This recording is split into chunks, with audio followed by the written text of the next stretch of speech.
22 जून 2026 दोपहर के करीब 2:15 पर एक 23 साल का लड़का अपने पिता को फ़ोन करता है और फ़ोन उठाते ही दूसरी तरफ से कांपती हुई आवाज़ आती है।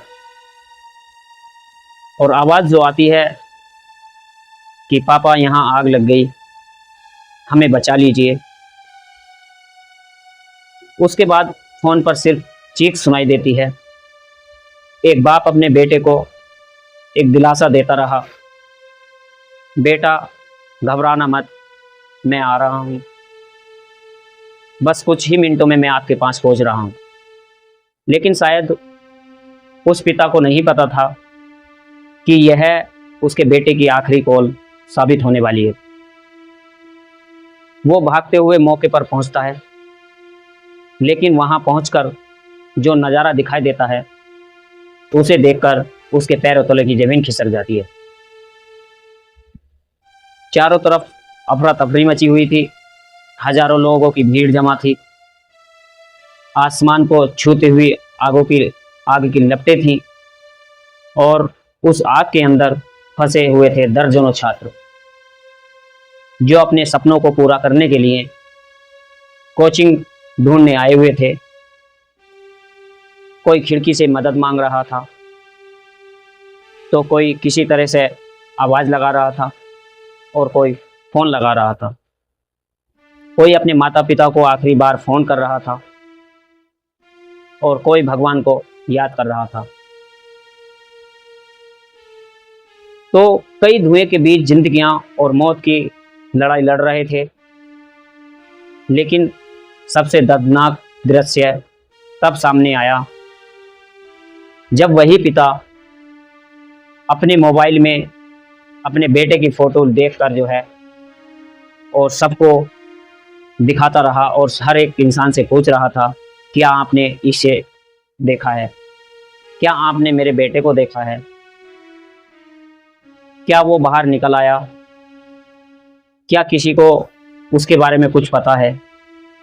लेकिन किसी के पास कोई भी जवाब नहीं था। और फिर पूछते हुए कुछ घंटों बाद जब वह पिता अस्पताल की मरचरी में पहुंचा, तो लाशों के ढेर में उसे अपना वही बेटा मिला जिसने कुछ देर पहले जो है फ़ोन करके कहा था कि पापा हमें बचा लीजिए। दोस्तों, यह सिर्फ आग लगने की घटना नहीं है, बल्कि यह एक लापरवाही, भ्रष्टाचार और सिस्टम की नाकामी की है, जिसने पूरे उत्तर प्रदेश की नहीं बल्कि पूरे देश को झकझोर कर रख दिया है। कैसे एक सियासी बिल्डिंग के नियमों की धज्जियां उड़ाकर कमर्शियल सेंटर बना दिया गया, कैसे एक संकरी सीढ़ी सैकड़ों बच्चों के लिए मौत का रास्ता बन गई, कैसे मदद पहुंचने से पहले 15 मासूम जिंदगियां हमेशा के लिए बुझ गई। और आखिर इस हादसे का असली जिम्मेदार कौन है? आइए हम जानते हैं इस दर्दनाक और दिल दहलाने वाली पूरी कहानी को।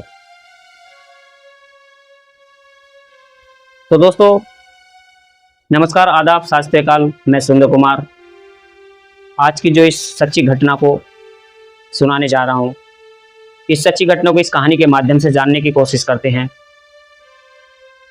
आखिर इसमें क्या रहस्य, क्या राज थे और कैसे ये हादसा हुआ। दोस्तों, कहानी शुरू होने से पहले आपसे एक छोटी सी रिक्वेस्ट है। अगर आपको ऐसी सच्ची घटना, क्राइम स्टोरी और हादसे की वीडियो देखना पसंद है तो हमारे चैनल को अभी सब्सक्राइब कीजिए और वीडियो को लाइक जरूर करिए। तो दोस्तों, कहानी शुरू करते हैं। उत्तर प्रदेश की राजधानी लखनऊ का एक अलीगंज इलाका, अलीगंज थाना क्षेत्र के सेक्टर डी स्थित पुनिया चौराहे के पास उस्मा मार्ग की एक बहुमंजिला बिल्डिंग बाहर से देखने में यह एक सामान्य बिल्डिंग लगती थी, लेकिन इसके अंदर सैकड़ों छात्र छात्राएं अपने भविष्य के सपने सजाने आते थे। ग्राउंड फ्लोर पर जो है पेंट क्लिनिक, पहली मंजिल पर एनिमेशन और कंप्यूटर कोर्स था और दूसरी मंजिल पर गेमिंग और सॉफ्टवेयर डेवलपमेंट ट्रेनिंग सेंटर था और सबसे ऊपर बनी हुई थी एक लाइब्रेरी तथा 3D आर्ट स्टूडियो।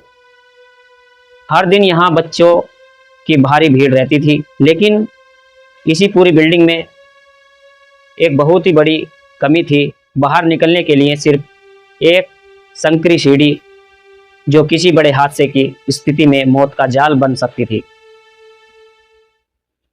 22 जून 2026 की दोपहर करीब 2 बजे ग्राउंड फ्लोर पर मौजूद पेंट क्लिनिक में जो है लगी एसी का जो है कंप्रेसर अचानक फट गया। एक जोरदार धमाका हुआ और कुछ ही सेकंड में जो है आग फैलनी शुरू हो गई। शुरुआत में किसी ने खतरे को जो है गंभीरता से नहीं लिया, लेकिन आग तेजी से फैलती चली गई। कुछ ही मिनटों में पूरा ग्राउंड फ्लोर धुएं से पूरी तरह से भर गया और वहीं धुआं जो है ऊपर की मंजिलों तक पहुंचने लगा। ऊपर मौजूद जो छात्र थे, पहले जलने की गंध आई, फिर धुआं दिखाई दिया और फिर जो है अचानक पूरे भवन में जो है अफरा तफरी मच गई।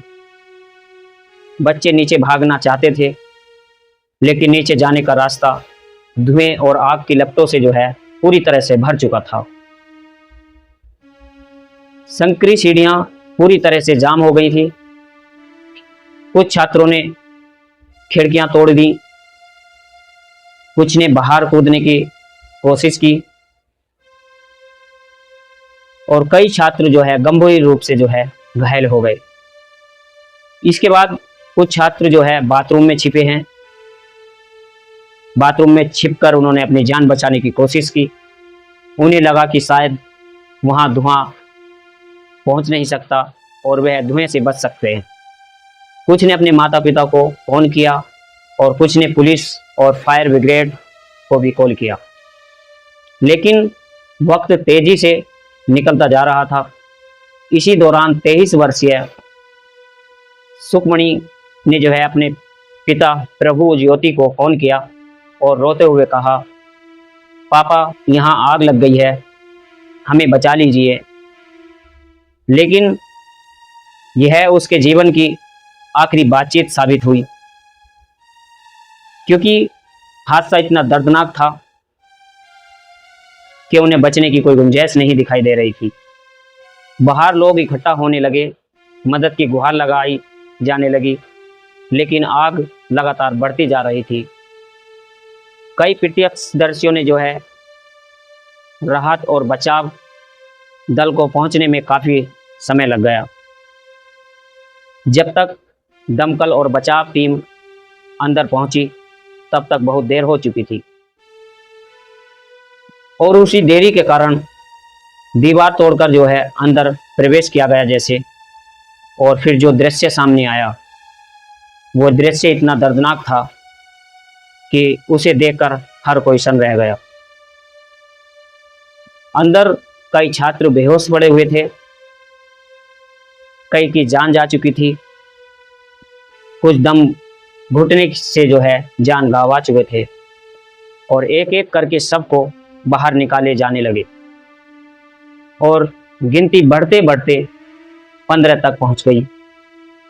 जब कोई अन्य छात्र गंभीर रूप से घायल हो गए, इसके बाद पूरे प्रदेश में शोक की लहर दौड़ गई। इसके बाद जो है मुख्यमंत्री और अन्य अधिकारी भी जो है मौके पर पहुंचे, लेकिन लोगों का गुस्सा लगातार बढ़ता जा रहा था। जांच में कई जो है गंभीर सवाल सामने आए, क्योंकि उन्होंने बताया गया कि यह मूल रूप से एक आवासीय भवन था, लेकिन वर्षों से इसे कमर्शियल गतिविधियों के लिए इस्तेमाल किया जा रहा था। एक coaching centre, library training institute और सब कुछ चल रहा था, फिर भी नियमों का पालन नहीं किया गया। फायर सेफ्टी इंतजाम भी नाकाफ़ी थे, आपातकालीन निकास नहीं था और इसी लापरवाही ने जो है 15 परिवारों की दुनिया को उजाड़ दिया। वो 15 परिवार के मासूम हमेशा के लिए अलविदा हो गए। आज भी उन माता पिता की आंखों में वही सवाल है, क्या उनके बच्चों की मौत एक हादसा थी या फिर सिस्टम की कोई लापरवाही थी? और क्या कभी इन जिम्मेदार लोगों को ऐसी सज़ा मिलेगी जिससे भविष्य में किसी और परिवार को अपने बच्चे की लाश ना देखनी पड़े? यह सवाल आज भी पूरे देश में सामने खड़ा है, क्योंकि एक छोटी सी लापरवाही जिंदगी भर भारी पड़ जाती है। ये पता नहीं हो सकता कि कब क्या हादसा हो जाए। इसीलिए सिस्टम को सुधारने की बहुत आवश्यकता होती है। तो दोस्तों, इस पूरी घटनाक्रम को सुनाने का उद्देश्य किसी को परेशान करना नहीं, किसी का दिल दुखाना नहीं, बल्कि आप लोगों को जागरूक और सचेत करना है, ताकि आप सुरक्षित रहें और सचेत रहें, अपने परिवार के साथ बने रहें।